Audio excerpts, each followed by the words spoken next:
জাতীয় নাগরিক পার্টি নেতাদেরকে সরিয়ে নিয়ে যান।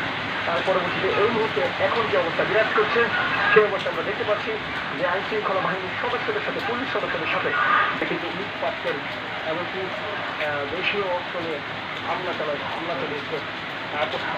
পরিপ্রেক্ষিতে আইন শৃঙ্খলা বাহিনীর সদস্যরা বেশ কিছুদিন ধরে কিন্তু তারা চেষ্টা করছেন পরিস্থিতি নিয়ন্ত্রণে আনার জন্য।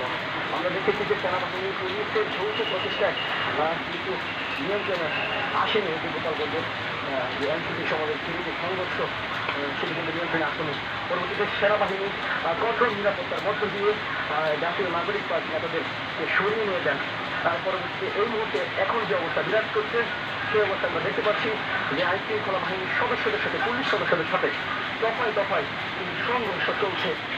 গোপালগঞ্জ পৌর পার্কের আশপাশ জুড়ে কিন্তু অবস্থান নিয়েছেন আওয়ামী লীগের অঙ্গ সংগঠনের নেতাগুলিগণ। আমরা কিন্তু সেই দৃশ্যই দেখতে পাচ্ছি।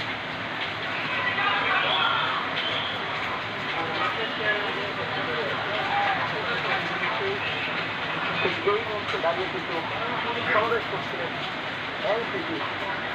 তাদের সমাবেশ স্থল থেকে নামার সাথে সাথে তাদেরকে লক্ষ্য করে পৌর পার্কের আশপাশের বিভিন্ন হয় সেনাবাহিনী পুলিশের যৌথ প্রচেষ্টায় তারা নিরাপদে এই জায়গা ত্যাগ করতে পারলেও সংঘর্ষ কিন্তু কোনোরূপেই থামছে না।